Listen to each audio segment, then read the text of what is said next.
All right, first question, right in the middle. This is Francis from Billboard Philippines. Obviously, two generations of great artistry. I'd like to find out what have you learned from each other, because Mr. Gary V's, I hate to use the word veteran, but That's fine. Okay. You're both youthful. What did you learn from each other in terms of navigating the music industry's changed so much over the past few years. What have you learned from each other? Well, to call me veteran, I actually am honored that being a veteran, I'm still part of something like this. And I think it has a lot to do with learning and keeping myself open to learning from people like Gabriel. Now listen, Gabriel is just one. There's also my son Paolo. Then there's also Kiana. So every time I'm coming up and I think of ideas as to what to do next, when it comes to the way I can treat my music, Gab comes in. When it comes to how I want to present my music, that's the director in Paolo.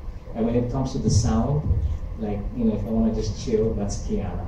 So I'm very well equipped with people who can keep me in touch with today's generation and what they feel and how they feel I should contact or reach and make an impact on today's generation. So I can sit back and relax to a certain extent because I have a lot to learn from this generation. Yeah, I think as a young artist, it's very easy to kind of lose your way in many senses. Like you can lose your way artistically, emotionally, mentally. And one thing that I've learned from my dad, and I think this is one thing a lot of people have learned, is that it doesn't matter how big you get or how successful you are.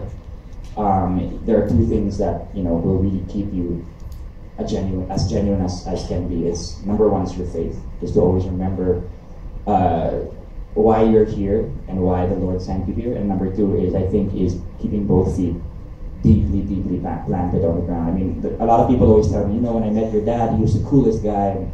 And, he that's what he taught me. I mean, there are a lot of things that I've done in my life that I'm very, how can I say, I'm very proud of, because I worked hard. But at the same time, I look back and I say, I wouldn't have been able to do that if my dad didn't pave the way for me in terms of being a role model and being not just a role model, but an inspirational icon to a lot of people, including myself. And so that's definitely one thing I learned from him.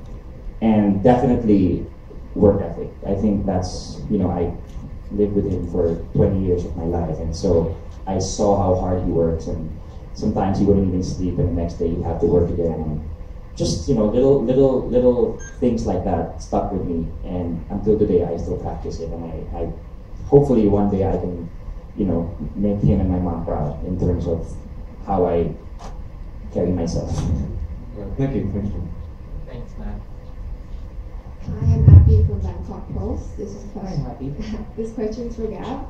You're known locally as a multi-talented artist, but internationally you're known as the super celebrity. And are you looking for international fans to see you as other than that in this concert? That's actually an awesome question, because a lot of people, always say, oh, how does it feel being known as a super celebrity king? And my first love is music production. And then while I was in the States, I fell in love with film production. And it's very difficult for me to be able to, how can I say, bring forth my passion in terms of filmmaking.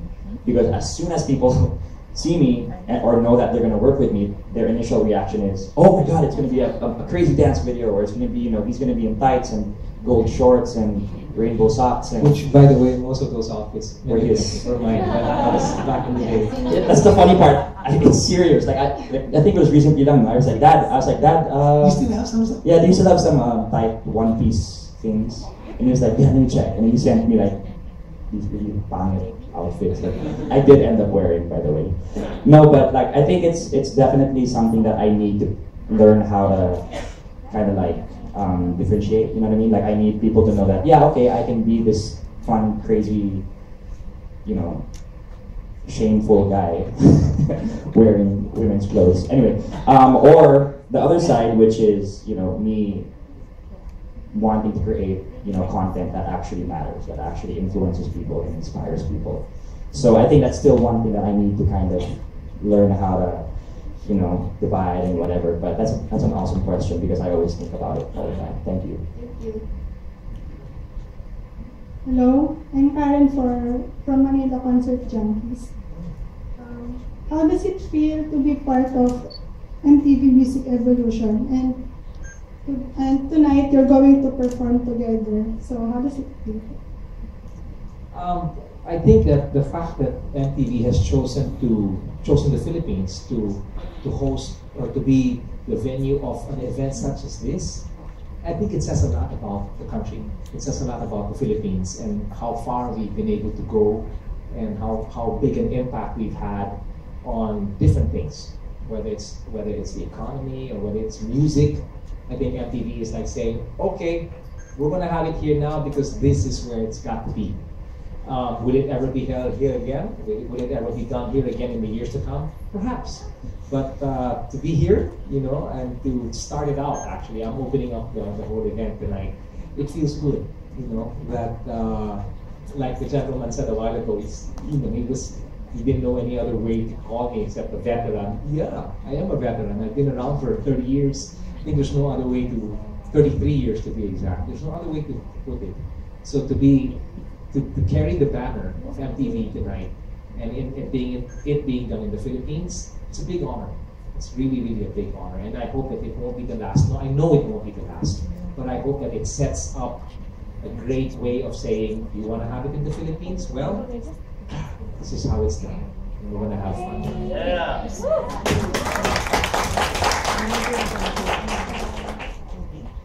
Hey Paul, good morning. I'm Albert from Chicanas Avenue. For Gab, do you think the Filipino audience has been discriminatory when it comes to appreciating what you can deliver? And how has the Filipino audience matured in terms of appreciating the music that you do? That's an excellent question. I think it's not just me. I think it's original Filipino music in general, because a lot of people always say, Justin Bieber's like this and Beyonce's like that. If you notice, if you go to the karaoke, the KTV bars, or these small sari-sari stores, they play foreign music. They're playing Taylor Swift, so they know what good music is. They know what the quality music is. But once once the Philippine audience figures out that, it's this person or it's this, it's this Filipino artist, there's an automatic okay, whatever. You know what I mean? And I think that's one thing that definitely what you said. Are they maturing? I believe so. I honestly believe that not just the audience, but even the artists. The artists' sound is changing, and this is one thing. This is why I'm excited for James and Nadine, because if we listen to their music, it goes against the flow pretty much, and it's very exciting. That's one thing I can say. But I think definitely there is still that disparity between the foreign and the Filipino artistry and music and just content in general. But it is narrowing, and being gone for almost 4 years, I can't even I can't even recognize anymore the industry in that sense, because now as opposed to how mainstream used to be, digital is so powerful.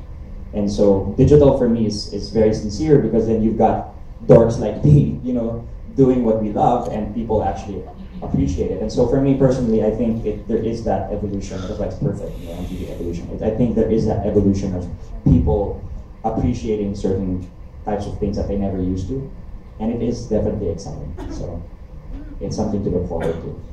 Thank you. Yes, Mike Murillo from Business World. Just to piggyback on the question earlier, to Sir Gary, you've been in the business for a while now. Tonight's event is all about evolution. Can you talk about how pop music has evolved here in the Philippines based on your experience and observation? And as far as your music goes, how has it evolved? Wow, what a great question. I'm going to try and make this a short answer. Huh? Guapo pa rin. Well, no, I think that that the music in itself, Tonight, they're going to emphasize more on the fact that we can't stop moving, okay? But music in itself in the Philippines has evolved quite a bit. I think what has to evolve is the way that the way that people learn to appreciate what is homegrown. Because it's amazing, you know. I'd like to add on to what was said earlier by Gab. But every time I go abroad, it's when I do local hits that the audiences from there learn to appreciate. I was in Switzerland not too long ago, and I opened up by doing something very ethnic, but it made it evolve by putting today's sounds. And the people from there were stunned, not so much because of the performance of my moving and all, but the way the music in general was able to move and penetrate somewhere far deeper. And when that happens, they don't have to understand what's being said. It can be done in Tagalog, it can be done in Bisaya, and still it's going to make an impact, because not every Filipino may necessarily understand English, and yet they go out of their way to sing English music that makes an impact. So with regard to my music and how it's evolved, tonight I think is going to be a perfect example of how much it has evolved. Even the old school stuff that I'm going to do, you know, is going to evolve in a way, because it's old school stuff being brought into a stage of today. But at some point in time, people tonight are going to hear some of the stuff that I've done and how much it has evolved. And I'm so happy you mentioned that, because I'm going to get to do it and lay it all out on the floor tonight. Something to look forward to. Yeah. Thank you, sir. All right. Thank you. Next question, please. Hi. Sir, just a follow-up question from the question is for Mr. Gravity. So how would you compare your performance tonight from your other concert performance? Is there any difference? I think the only difference would be the audience. But with regard to the way and how I'm going to perform, it's going to be the same. I've always had a passion for it. It's never died. I do get tired, you know, the name Mr. Pure Energy at my age, it's a little challenging to live up to that physically. But emotionally and mentally and spiritually, it's still the same. If not, it has actually elevated to new heights, because I'm not just performing for people who used to know me, but I'm performing now for a whole new generation. And it's good to see them go, you know, like this, because I'm making a connection somehow. And I think that's what's going to happen. There's not going to be any difference with regard to the passion that I'm going to lay out on the floor. If there's going to be any difference, perhaps, it's the newness of that connecting, that connection that's going to happen tonight. As to how that's going to take place, I don't know. But this is the best venue, the best vehicle to do it in. Thank you very much. Hi, good morning. This is Mariel from ABS-CBN Lifestyle. So my question is for both of you. So, if you're aside from being performers, when you're not performing on stage, what do you do at home, like as a family? And how would you like to be known aside from being a performer? When you're not on stage and dancing and singing. I think we're very alike when it comes to, we cannot not do anything. So let's say, you know, we have a really, really busy schedule this week, next week, medyo, you know, maluwat or whatever. We always have to do something, whether it's music, whether it's video, whether it's an activity, whether it's, you know, whatever it is. There really is no dull moment with me or even with him, because sometimes, you know, I'll be like, hey Dad, what are you doing? Oh, I'm doing, you know, I'm working on a song, or I'm out doing one of his vlogs or whatever, and he'll ask me, you know, what are you doing? And I'm like, well, I'm not wearing something that would make you proud, but but you know, stuff like that. And I think it's just it's a natural thing for us to just keep doing something. But to answer your second question, I think it's more than a performer. I want to be known as someone that changed lives. You know, and I always tell this to a lot of people that come up to me and they say, oh Gab, you know, I posted a video that only had 1,000 views. And I tell them, but you did change those 1,000 views. That's 1,000 people. Those are 1,000 eyes, you know, and then and in a way, you affected them. And so I think that's definitely one thing that I want to be known for, is that I want to be known that, Gab, man, dude, that guy, dude, he really changed my life. Just because of that one specific thing that I did, that I said, that I created, that I produced. And because a lot of people can be performers. There's a lot of performers out there, millions of performers in the world. But it definitely is one thing to be able to influence somebody. And I think that's one thing I learned from him, is that don't just impress, inspire. When we're together, the house that I live in now is basically an empty nest already. Paolo, is already married. As a matter of fact, come November, I'm going to be a papi. Lolo. In the Philippines, they say lolo. That's not applicable to me. Grandpa is for those who are from the West, but I like being called papi. So please, you're in the media. It's Papi Gary V. to my grandchild, it'll be Lord Papi Gary V. Oh, I can't wait. Lord, can I go swimming? Thank you, Lord. I mean, that sounds so good. Lord Papi Gary V. Yes. But when we're together as a family, which doesn't happen as often as the way it was before, no? There's a basement in the house, there's ground floor. It's hard now, because when we first moved in there, we hardly had anything to fill that house. So when I would call Gab, it was like, Gab, it's time to eat. It would reverberate all over the place. It's like that again, because they're not there anymore. The only thing I have, me and my wife, are the memories, the good memories. But when they come, when we get together in that house or anywhere we're at, the house is just a physical. But when we're together, that's when you see the heart of who the Valencianos are. And it can get really crazy and noisy. But what you see on screen, and the way we are together, there's no cameras that are rolling. There's no cut, because it continues on and on, because that's really the way we are. We're crazy when we're together. People see us when I'm like this, to Gab, or when I'm like that to Pao. As a matter of fact, when they were young, I told them, at some point in time, you might hit that time in your life where, Dad, don't come close to me. I'm warning you right now. And this is when they were much younger. I'm warning you right now. We're not the typical father and son or father and daughter kind of relationship. You don't have that typical thing. I am going to go up to you. I'm still going to go up to you and hug you.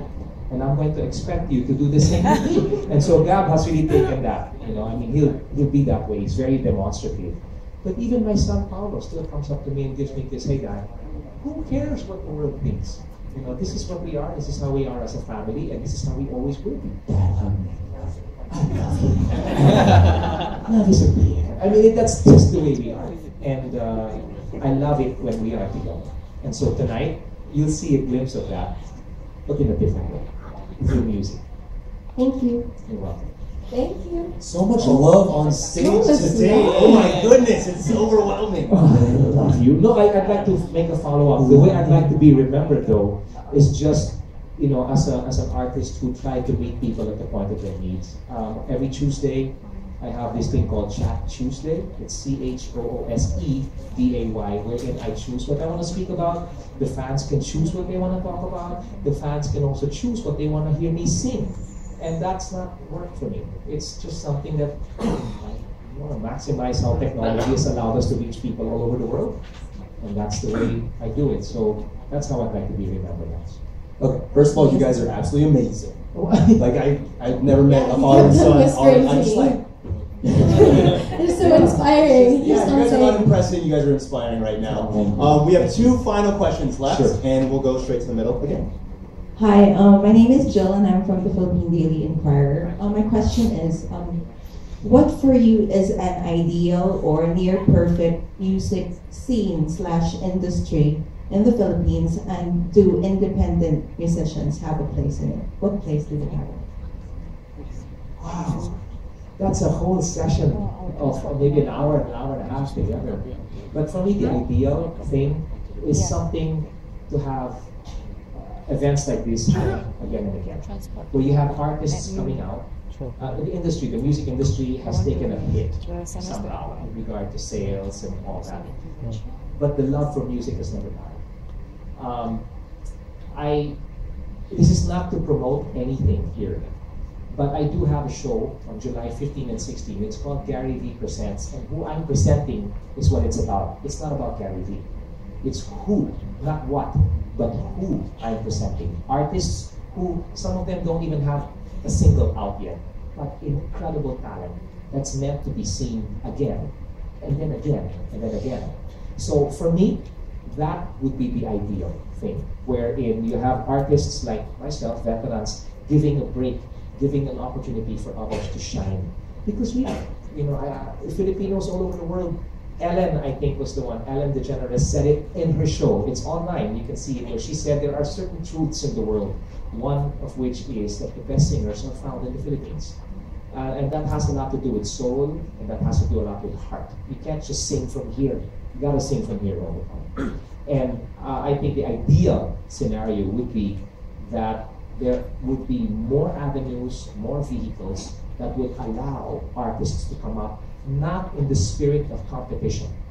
Because there's a big difference when an artist comes out to show who's best. You're limited by the songs you can sing when it's like that.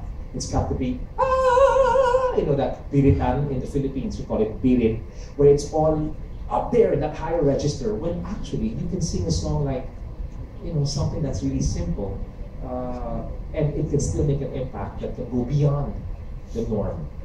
But there are no avenues to do it. So people tend to lean more onto a certain genre in order to make an impact.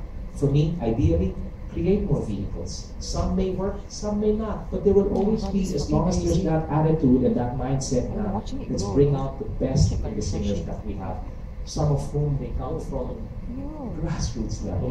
I was a judge and a mentor of X Factor. There are tons who never made it, but tons who have the potential to make it at some point in time. I'd like to see that happen. And I think just as the islands that we have, when people say, what, we have 7,000 plus islands, they'll go, what? We have so much talent in the Philippines. It's already happening. It's just a matter of time that people get to see it and hear it and experience it all over the world. So that's, for me, that's ideally what I'd like to see happen in the music industry here. I think very quickly, to backtrack to what I said, Kanya, I think it's also the support from the locals, from us, you know what I mean? There's a lot of support towards, we sell out, Beyonce's and Justin Bieber's and all of these things, and it's just a good thing, because then, people appreciate quality. But what about the artists here in the Philippines? What about supporting them? And I think that's a very, very big thing, and it's a mindset thing again, because like you said, we do have amazing talent here.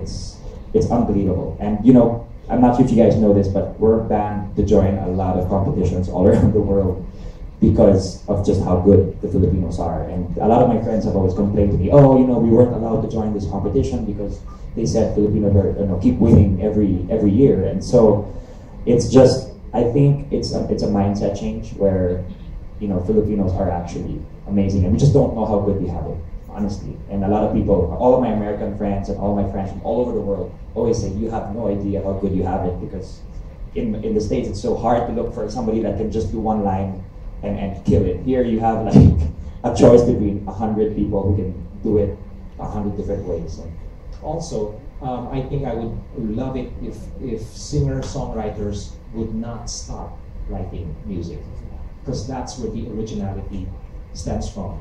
That's what actually creates an autograph in people's hearts. It's not what you sign. People can copy that. But what you express from here is what does leave an impression in people's minds and hearts and all. So keep writing, putting that all together, and then coming up to something like what I mentioned a while ago, I think will create a perfect scenario and a great future for Filipino music and artistry in the Philippines. Very inspiring. Thank you. You're most welcome. We have a last question. Okay. Okay, hi, I'm Tin from Philstar. I'm sorry, your name? I'm Tin from Philstar. I guess this is kind of related to the previous question, but it's a little bit more directed to Gab. The creative and the entertainment industry has become very, very competitive these days, and I think that we all agree that technology is a big part of it. So do you have tips for upcoming young creatives in terms of maximizing this technology and at the same time in their work ethic and their processes and becoming original? Awesome. You know, I always tell people two things. Number one is to never stop creating. Never stop, you know, like what you said, never stop writing, never stop shooting. I mean, I started with a 480p video structure. I did not have a camera. I did not, you know, I was studying. And can I just say one thing, just real quick? Everything you see of Gab's super selfies, now that's the Gab of, that's a part of Gab. Okay, it's not the entire picture. It started out of boredom. He was in school, living in a 5-bedroom house, alone. And then one time, he sent me a video saying, Dad, check this out. I think I should post this. And I was like, post it, son. Yeah, but it's just me being crazy. I want to bring shame to your name. Post it. And that's how it all started, out of boredom. Not working, just something he put together, and that's what happened. And I was also very down at that time. You know, a lot of people, their best work comes out at the most desperate of times. And I think, not just desperate, but even, you know, I know a lot of people that have come up with their best work when they're at their lowest. And I think that was one of my lowest points in my life. And I just kept creating, you know, that was my outlet. You know, I didn't resort to anything else. I just told myself, I'm gonna open my laptop and I'm gonna shoot on my laptop. Imagine I would shoot in the middle of the street with my laptop open and a rock holding it up so that it would be a little more. You know, it's just, you just have to keep, you know, creating. And number two, this is what I always tell people, is that stop trying to compete with everybody. Because there is always going to be someone better. There's always going to be someone fresher, someone newer, you know. And if you have that mindset of, oh, you know, I have to keep looking, you know, over my shoulder, and I have to keep, that's when, you know, your content loses its sincerity and its genuinity. Because what happens is you tend to compete, when in reality, you know, we're all created to contribute and collaborate. So I always tell people, don't compete, collaborate. Don't compete, contribute. Because again, it's such a competitive, like you said, it's such a competitive world. You know, people will always have better equipment. People will always, you know, have, but there will only be one you. And if you have that willingness to show the world who you are without having to go with the flow, rather go against it, that's when people are drawn to you. And I think that's one thing I always tell people. And again, don't ever focus on the analytics, ever. If you have 200 views, if you have 50 views, if you have, you know, 1 million views, it does not matter. People start, all these big YouTubers, all these big digital artists, you know, I've met a lot of them, and a lot of them have always told me, they hit after the 50th video, or they hit after their, you know, 70th video. You just have to keep creating. And yeah, you keep creating, keep yearning to inspire, and everything else will follow. Thank you. All right, guys, that concludes our question and answers. Give them a round of applause. Gary, Gab, you guys are